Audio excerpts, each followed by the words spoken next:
review of the week's markets at 8:30 in the morning, all on WHOW, AM, FM, and streamed online. News time is 7 minutes after 8 o'clock on this Friday.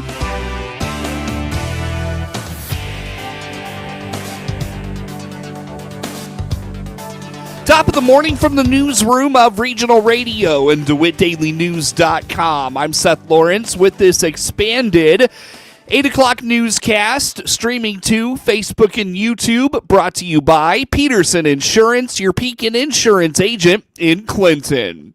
Former DeWitt County 911 Center Coordinator Tony Harris has made a change.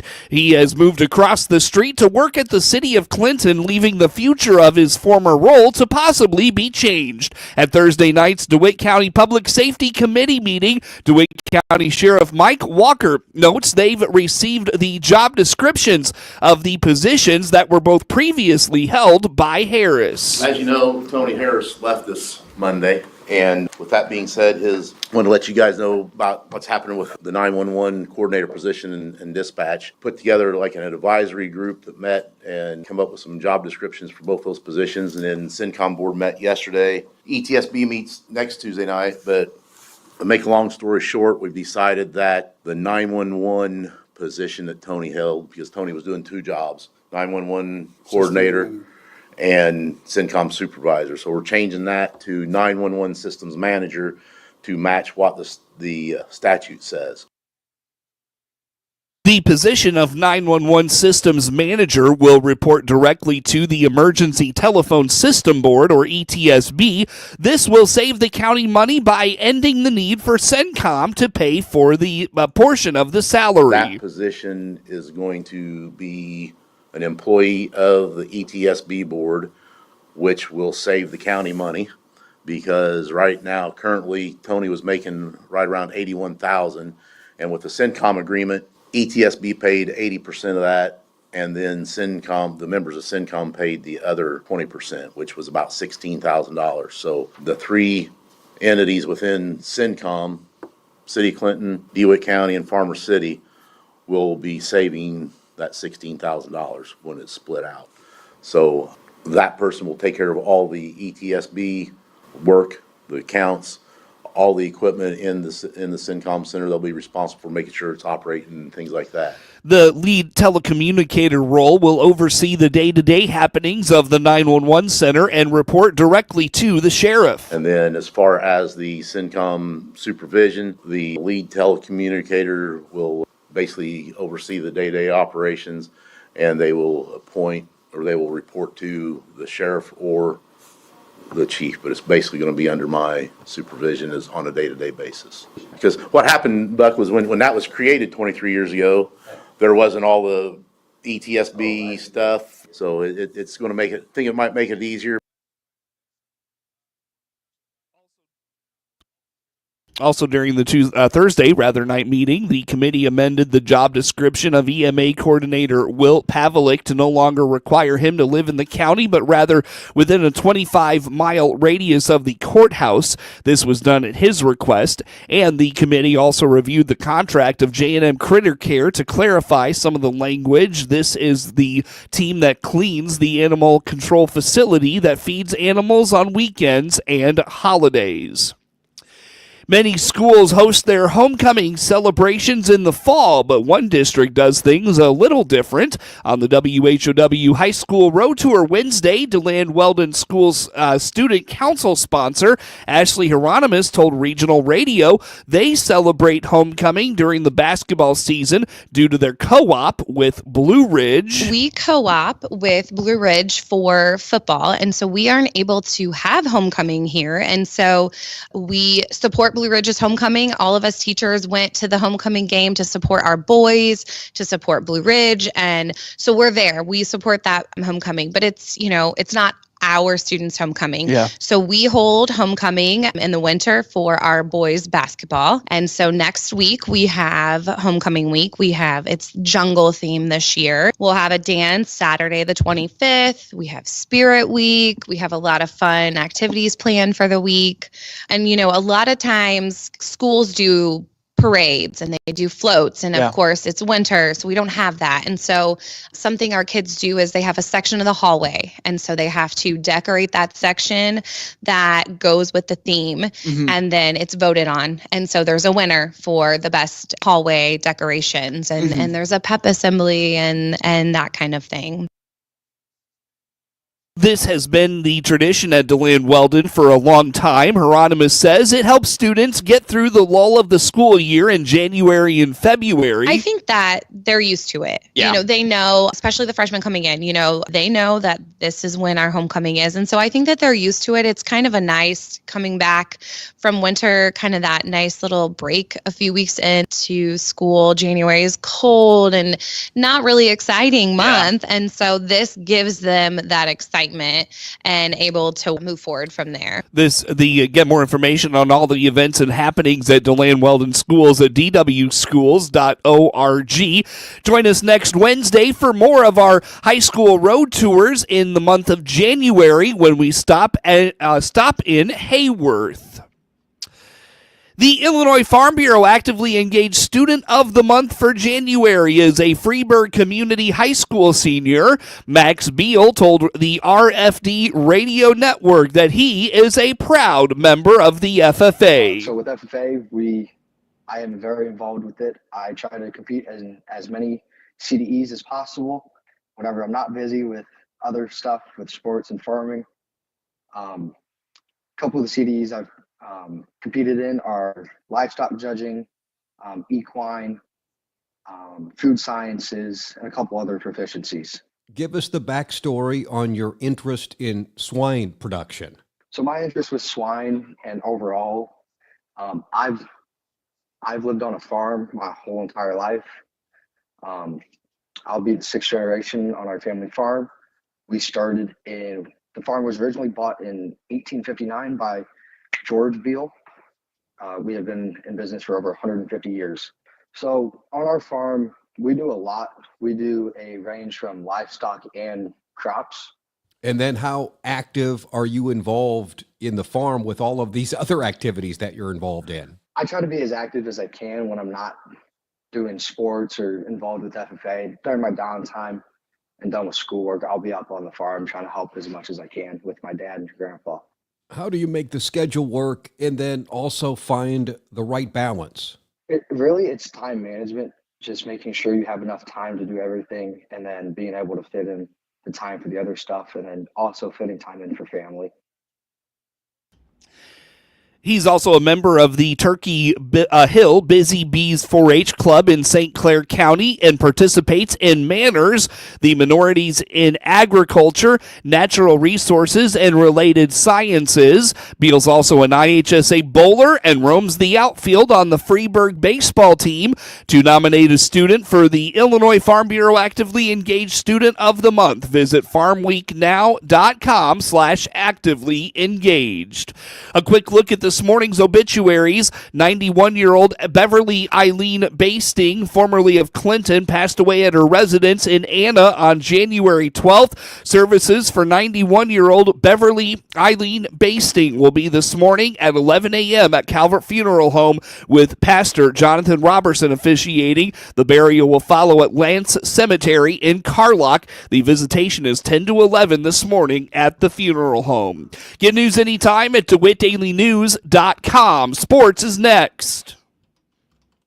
MR Systems Wireless is your local internet provider for Clinton and surrounding area. They have the products you want and the local service you deserve. MR Systems Wireless Internet service for home or business includes unlimited data, unlimited streaming, and unlimited calling. Plans start at just $48 a month and get a free Roku 4 lease with our media packages. Get the speed you need with MR Systems Wireless. Call them at 935-2100. That's 935-2100 for MR Systems Wireless. Liberty Village of Clinton's Memory Lane provides fitness for the mind. Hi, I'm Jill Rieger, Director of Marketing.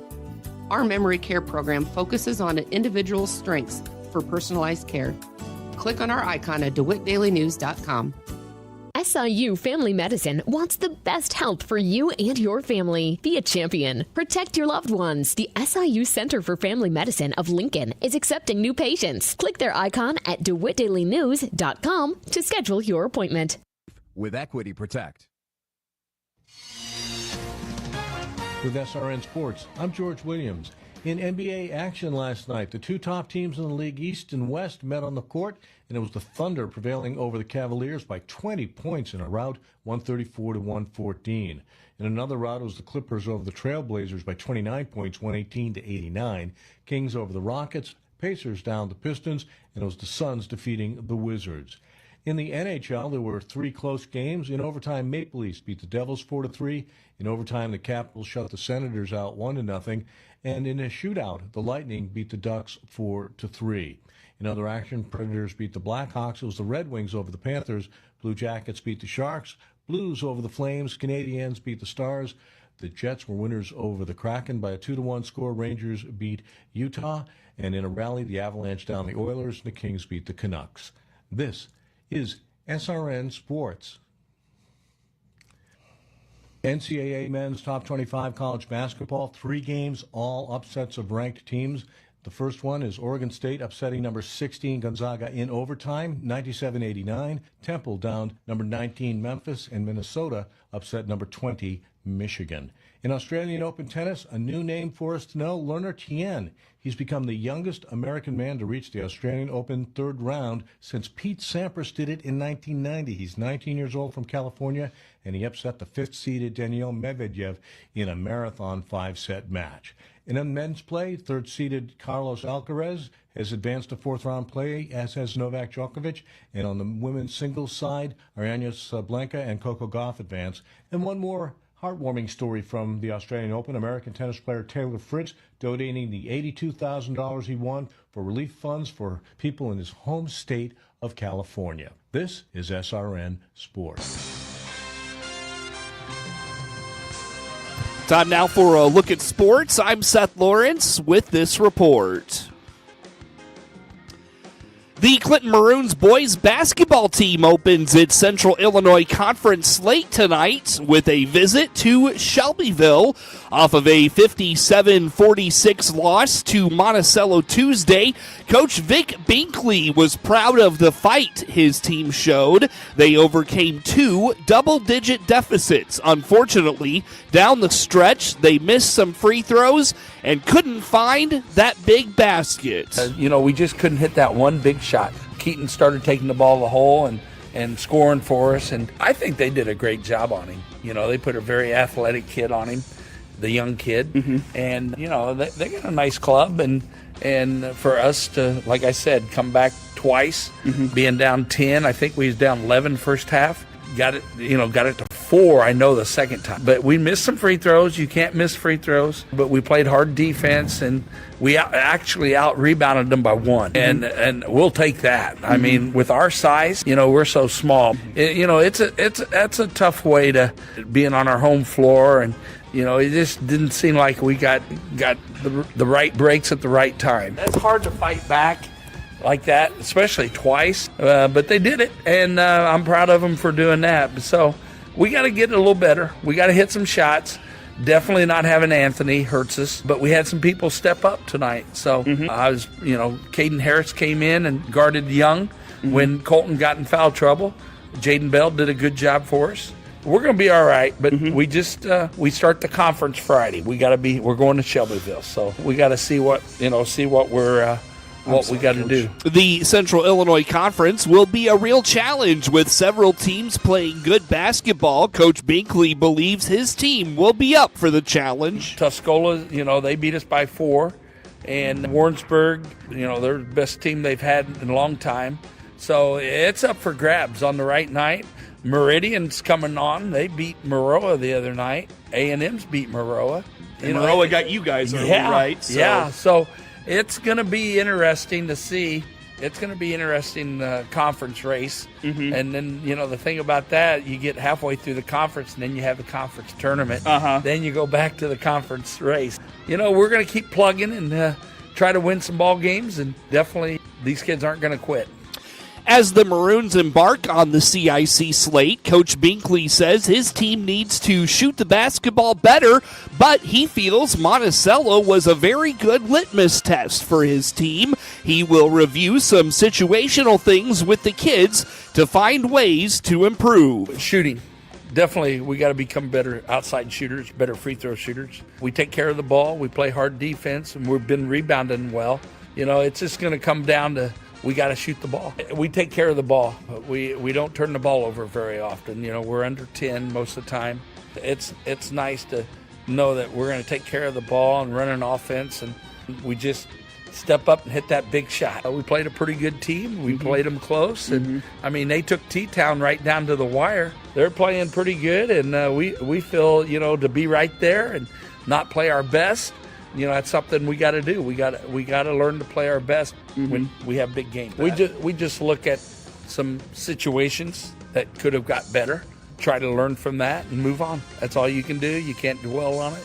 You don't have time. We got to get ready for Shelbyville. The Central Illinois Conference looks strong again this year with Warrensburg, Latham, and Tuscola the likely favorites. Coach Binkley believes there's no reason if his team plays good basketball, they can't be a part of that conversation. Last week, Blue Ridge senior boys basketball player Isaac Price reached 1,000 career points. Price, who stands 6'4", has gone through a couple of transitions in his time at Blue Ridge, and notes scoring 1,000 points wasn't something he thought he'd ever reach, but says it was really cool to be able to accomplish that. Yeah, it was a big accomplishment for sure. It was something that definitely, before, if you would have asked me if it was something I would have got done, I never would have said I did. But putting in the hard work, working all the time, overtime, every day over the summer, 6-7 days a week since freshman year, took a lot of work to get to this point. So yeah, I mean, I was aware it was going to come in during the year. I didn't know what time, what game it was going to be, but I was just trying to keep it, knowing it was going to come, but not forcing it too much. Just have it come naturally, because I knew it was going to happen regardless. So, but it felt surreal. It was a great moment to have all the players on the team and everything. It was great. Price started his time at Blue Ridge High School as a traditional big man, but Coach Hunter Green eventually moved him to a stretch forward. Price indicates he had to work on his ball handling to become a better scorer when that happened. It was something I knew was going to have to happen. I mean, I knew I wasn't going to grow that much. I came in just like 6'2". I've grown maybe 2 inches since then. So, I mean, it definitely was a tough transition to make, especially working on the ball handling, getting the shot better. But I knew I was going to have to do it to make the team better, so I just put my head down, went to work, and I got it done.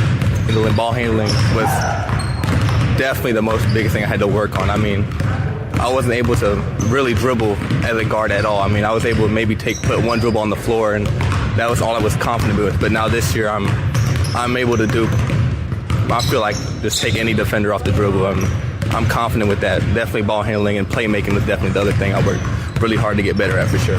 Coach Hunter Green says it wasn't a knock against his leading scorer, but he did not think Price would reach 1,000 points for his career.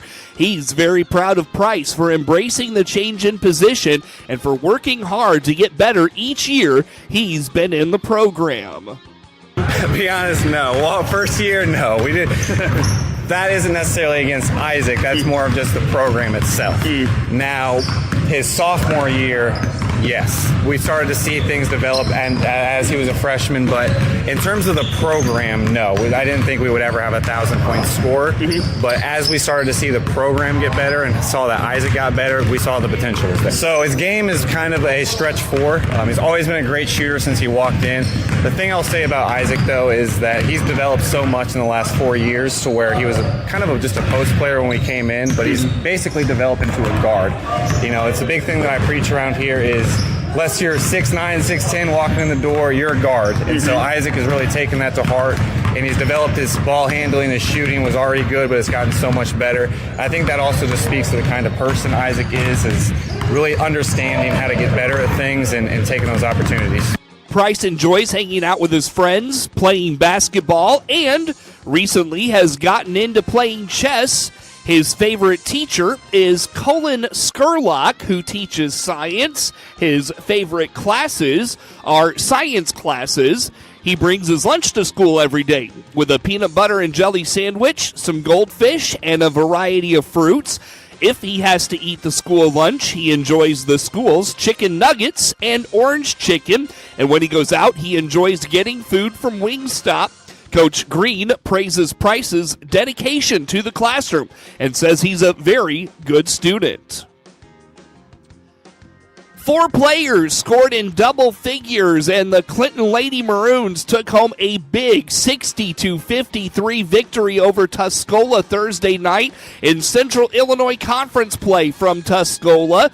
Carly Anderson led Clinton with 23 points. Lila Kluver had 14, Clara Dempsey added 11, and Reagan Filkin finished with 10 points. Tuscola led 45-40 after 3 quarters, but Clinton used a 20-8 fourth quarter to pull out the victory. Tuscola drops to 10-8 overall and 1-2 in the Central Illinois Conference. The Lady Maroons improved to 16-5 overall, and they are 3-0 in the CIC. Clinton will host Maroa Forsyth next Wednesday. Megan Allen and Allie Widener paced a balanced Monticello attack in an easy 55-19 win over Paxton Buckley Loda Thursday night at the Seaver Center in high school girls Illini Prairie Conference basketball action. Allen had 16 points to lead all scorers. Widener finished with 10 points, 5 rebounds, and 3 assists. Lucy Leatherwood and Sarah Cressup each had 8 points for the Lady Sages. Monticello visits Maroa Forsyth Saturday afternoon. Get sports anytime from your computer or mobile device at DeWittDailyNews.com.